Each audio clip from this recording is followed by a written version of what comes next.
Bueno, buenos días.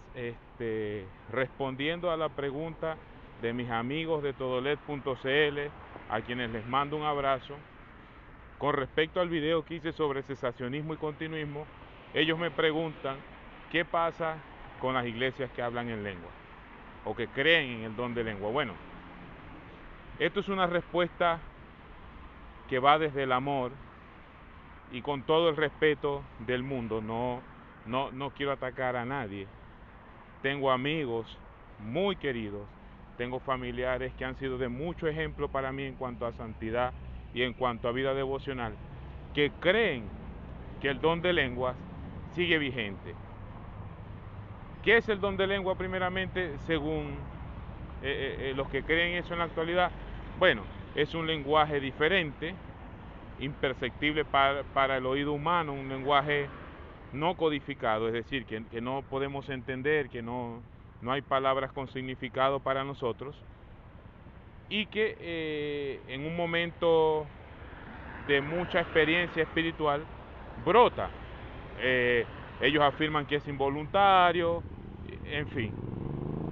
¿Y de dónde sale esto? Bueno, hay dos pasajes bastante famosos acerca de las lenguas. El primero es el pasaje clásico de Hechos capítulo 2, del versículo 1 en adelante.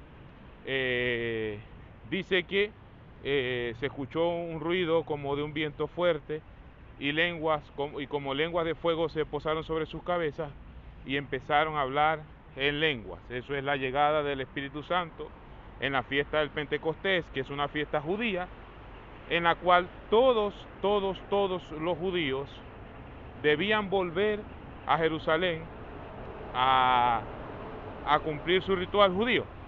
Miren, para darles una ilustración de esto, yo nací en Maracaibo, estado Zulia, en Venezuela, y ahora vivo en otro país, vivo en Chile, Santiago de Chile. Si todos los maravinos tuviéramos que regresar una vez al año a Maracaibo a celebrar alguna fiesta, cualquiera que sea, el aniversario de la ciudad, supongamos, si todos debiéramos volver a celebrar el aniversario de la ciudad, los que hablamos castellano, los que somos la primera generación en salir de nuestro país, no tendríamos problema con el idioma. Pero ¿qué tal nuestros hijos o los hijos de nuestros hijos? Es decir, la segunda, la tercera generación que se ha criado en países que no hablan castellano, como por ejemplo los que se han ido a Estados Unidos, los que se han ido a Italia, los que se han ido a Francia, Suecia, etcétera, etcétera, etcétera, que no hablan castellano, que no conocen tan bien el castellano, que no conocen la ciudad, que no conocen la cultura. ¿Qué pasaría con ellos? Bueno, esto mismo está pasando aquí.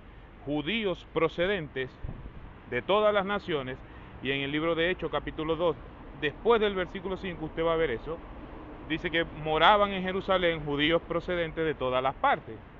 ¿Y qué es lo que está haciendo Dios o el Espíritu Santo a través de los predicadores ese día?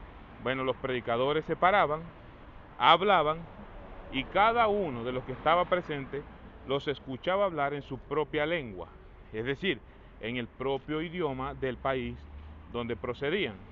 Volviendo al ejemplo que les daba sobre Maracaibo, vamos a estar allá todos celebrando el aniversario de la ciudad, y alguien se levanta y empieza a hablar, y las personas que viven en los Estados Unidos le entienden en inglés, los que viven en Francia le entienden en francés, los que viven en Italia le entienden en italiano, y así sucesivamente.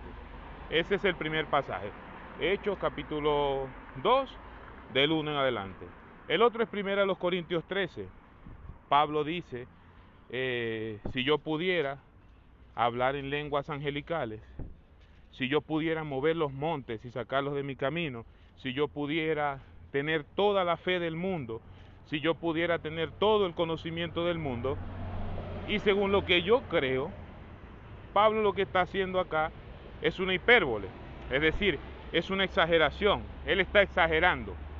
Si yo pudiera hacer esto, si yo pudiera hacer lo otro, si yo llegara a tener tanta fuerza para mover un monte, tanta fe para mover un monte, si yo tuviera todo el conocimiento del mundo y supiera toda la ciencia, pero no tengo amor, nada soy.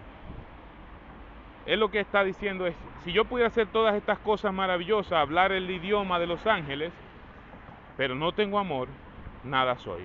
Él simplemente está exaltando el amor por encima de cualquier capacidad.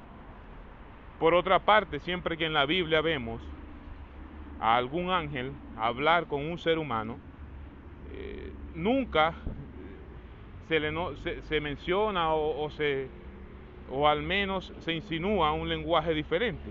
Hablaron el lenguaje humano. Y también Pablo dice que si no hay un intérprete que pueda interpretar esto, no hay edificación para la iglesia.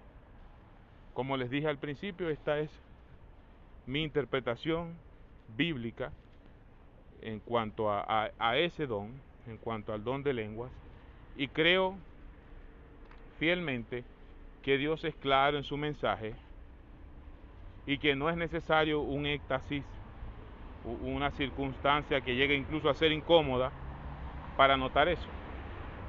Por otra parte, conozco personalmente gente allegada que me ha contado que se siente impresionado porque en sus iglesias les dicen que cuando no hablen en lenguas o mientras no puedan hablar en lenguas, no son creyentes o no han recibido al Espíritu Santo. Eso es un problema, porque dice la Escritura en Efesios capítulo 2, versículos 8 y 9, que por gracia somos salvos por medio de la fe. Esto no es de vosotros, sino que es don de Dios para salvación. Para ser salvos solamente necesitamos depositar nuestra confianza en el sacrificio del Señor Jesucristo. Todas las obras que vienen después parten de esa salvación, pero no forman parte de ella, no son requisitos. Así que si usted está en una iglesia donde le están diciendo que debe hablar en lengua para ser salvo, por favor, no se deprima y busque otra iglesia. Espero que les haya servido la respuesta. Podemos analizar el resto de los pasajes con más calma, pero eso tengo por hoy. Un abrazo, saludos todolet.cl. Muchas gracias por la pregunta.